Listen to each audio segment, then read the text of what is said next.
Je me permets de vous déranger, non pas uniquement pour vous parler de Spider-Man 4, je ne sais pas ce que c'est. Spider-Man 4, je ne le connais pas. Est-ce qu'on en a parlé sur la chaîne bien 82 fois depuis une semaine? Et je dis 82 fois, en rigolant, mais je ne suis sûr... Enfin, je ne sais même plus parler, mais je suis sûr que ce n'est même pas une blague. On n'est pas loin, je pense qu'en une semaine, on a dû faire... Bon, on n'est pas loin. En vrai, je pense qu'on a dû faire peut-être entre 30 et 40 vidéos sur le sujet. Mais est-ce que ça vous dérange? Si ça vous dérange, faut me le dire, parce que je ne changerai rien. Je continuerai à en parler. C'est bon ou pas? Mais donc, on va parler de Spider-Man 4, mais également d'Avengers Doomsday. Parce que, je le rappelle, les deux films sont actuellement en tournage. Et étant donné qu'actuellement, du côté de Doomsday, a priori, on est en train de tourner en studio, il n'y a rien qui fuite, mais le tournage continue. Et là, pour le coup, du côté de Spider-Man, c'est une autre paire de manches. Sachez-le. En tout cas, on va, dans un premier temps, parler de Doomsday, en parlant de Thanos. Je vous rappelle que Josh Brolin est en pleine promotion pour son film Weapons. Je vous rappelle que la critique de Weapons vient de sortir il y a de cela peut-être une heure ou deux. Je ne sais pas à quel moment sortira cette vidéo, mais en tout cas, il a parlé d'Avengers Doomsday. Parce que oui, en gros, on lui a posé la question de... Mais en gros, là, il y a les frères Russo qui proposent leur film Doomsday et Secret Wars. Est-ce que vous êtes dedans? Et il a dit, je cite... Si les frères Russo m'appelaient à Londres en ce moment et disaient « faisons-le », je leur répondrais « je serai là demain ». Donc, il faut aussi remettre certaines choses dans leur contexte. Sachez que ce qu'a dit Josh Brolin, c'est qu'actuellement, ils sont en train, tous les trois, avec les frères Russo, donc, de travailler sur un nouveau projet. Alors, est-ce que c'est un film Avengers ou est-ce que c'est un film qui a peut-être été déjà annoncé ou une série ou je ne sais quoi? Je ne sais pas. En tout cas... Il a dit, on s'appelle avec les frères Russo entre 4 à 6 fois par semaine pour parler d'un projet. Est-ce que c'est par rapport à Thanos? Sachez que je ne pense pas forcément que ce soit en lien avec Thanos. En revanche, je pense que Thanos sera de retour. De toute manière, Josh Brolin est amené à revenir du côté du MCU, que ce soit par rapport à Thanos ou que ce soit par rapport à Cable. Parce que oui, Cable, c'était lui qui le jouait dans Deadpool 2. Et logiquement, si ce projet arrive à son terme, si le scénario est validé par Marvel et que le tournage part en production, eh bien sachez qu'il y a un film sur une sorte de petite équipe des X-Men avec, je crois, alors c'est composé de Tornade, Wolverine, Cable et Deadpool, a priori, qui est en train d'écrire Ryan Reynolds, un film alors je ne pense pas qu'il pourrait le réaliser, mais en tout cas, c'est un film qui serait prévu pour Ryan Reynolds, en tout cas à proposer pour Marvel Studios. Et du coup, on parle de Cable. Et Josh Brolin reviendrait, évidemment. Et je pense qu'il va revenir dans les deux rôles. Je pense qu'il reviendra après Secret Wars pour jouer Cable. Mais je pense que avant ou pendant Secret Wars, il reviendra pour jouer Thanos. Oui, on peut s'attendre à voir Thanos. Sachant que à part du coup Josh Brolin, James Marsden a parlé aussi du fait de revenir dans le rôle de Cyclope et qu'en gros c'était vraiment une belle opportunité, etc.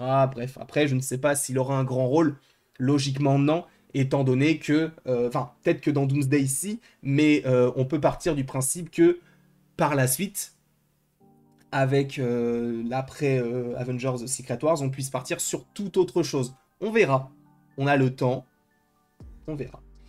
Et donc, ils ont évoqué tout ceci, mais il faut aussi revenir sur le compte de My Time to Shine, parce que vous le voyez... Alors attendez, attention, spoiler pour Spider-Man Brand New Day, si vous ne voulez rien savoir, quittez la vidéo dès maintenant. C'est bon, je pense que le disclaimer est passé. Vous avez donc Spider-Man sur le dos du char, je ne vais pas vous le montrer, hein. En gros il est sur le dos, enfin sur le dessus du tank, qui a priori appartiendrait bel et bien au Punisher. Alors tu vas me dire, mais comment c'est possible puisque John Bernthal n'est pas sur le tournage? En fait, là, ils ont tourné surtout des scènes de l'extérieur, donc t'as pas besoin de voir le Punisher en voiture. Et même, il y a peut-être une doublure, c'est même sûr, hein, la voiture n'avance pas toute seule. Et justement, John Bernthal est actuellement dans l'avion, en tout cas, il y a 2 heures, il était dans l'avion pour, enfin, en tout cas, en direction, supposément donc de Glasgow, pour Spider-Man Brand New Day. Oui, il arrive. Logiquement, je suppose que le week-end, peut-être qu'il ne travaille pas, je n'en sais rien, je vous avoue. Donc s'il y a des photos ou des choses comme ça, bah si forcément, parce que le week-end dernier, ils ont travaillé, ils ont fait des choses.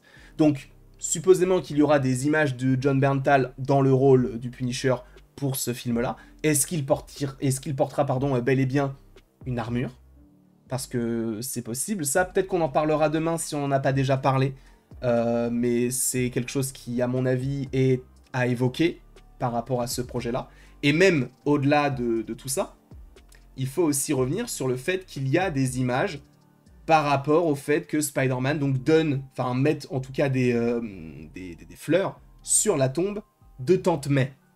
Parce que oui, on a des images, notamment de la tombe, et je crois qu'on en avait déjà parlé de ça, je ne sais plus du tout, mais je crois que oui, où en gros, en fait, on comprend que Tante May est morte en 2024, donc ça fait référence à Spider-Man No Way Home qui se déroule à cette période-là, et il a l'air d'être amoché, ok. Mais il faut aussi revenir sur autre chose par rapport au personnage et par rapport à cette scène-là, c'est qu'à un moment donné, il a fait une photo, d'ailleurs, je vais essayer de voir si je ne peux pas essayer de la retrouver, c'est qu'il a fait une photo avec des fans. Et cette photo, bah voilà, c'est bon, je l'ai déjà retrouvée. Cette photo, elle est extrêmement importante. La voici. Donc là, c'est Tom Holland, Zendaya, tout ça, ok. Sachant que Zendaya, pour le moment, ne tourne pas dans le film. Elle est là uniquement pour le soutenir. Mais regardez le t-shirt qu'il a en bas à gauche. Delmars Daily. Sachez que ce t-shirt n'est pas anodin. Ce n'est pas, je ne pense pas que ce soit le t-shirt de Tom Holland, mais bel et bien un des costumes pour le film. Parce que on se pose la question de mais que va-t-il faire? Est-ce qu'il travaille ici? Est-ce qu'il travaille là? Il y a des rumeurs qui parlent du fait qu'il travaillerait au Fist, d'autres au Daily Bugle, d'autres uniquement à l'université. Eh bien sachez que en plus de l'université, il travaillerait donc au Delmars Daily. Alors qu'est-ce que c'est? Sachez que c'est en gros la supérette qu'il y a à côté de chez les Parker, qui, je vous rappelle, a explosé dans Spider-Man Homecoming. C'est la scène où il sauve le chat. Et d'ailleurs, il connaît le propriétaire du lieu, donc même si le propriétaire du lieu, logiquement, ne le connaît plus, du coup, lui, il y a des choses par rapport à lui, il sait comment il fonctionne et tout, donc forcément, peut-être que c'est ça qui a facilité les choses. En tout cas, il est censé travailler dans cette supérette-là, peut-être en même temps de travailler au Daily Bugle, peut-être qu'en même temps il travaille au Fist, peut-être qu'en même temps il est Spider-Man, et peut-être qu'en même temps il suit ses cours. C'est compliqué hein, d'être un super-héros en 2025, notamment du côté de Marvel. En tout cas, voilà ce qu'on sait pour l'instant, sachant que là, c'était écrit la doublure cascade donc de Tom Holland se prépare pour une grosse scène d'action sur le tournage de Spider-Man Brand New Day. Donc voilà, un petit peu, je voulais pas faire une vidéo sur l'un et une vidéo sur l'autre, je voulais condenser un peu les deux, comme ça c'est sympa, on parle des deux en même temps, sachant que les deux projets arrivent en 2026, donc l'année prochaine, ça va être fou. Bref, donnez-moi votre avis par rapport à tout cela dans les commentaires. N'hésitez pas à aimer, à partager et à vous abonner si ce n'est pas déjà le cas. Et après tout ceci, il ne me reste plus qu'à vous dire à la prochaine pour la prochaine. Et encore une fois, merci beaucoup à vous d'avoir été présents. On se retrouve d'ici quelques temps pour de nouvelles vidéos et pour de nouvelles aventures. Et d'ici là, passez une excellente journée.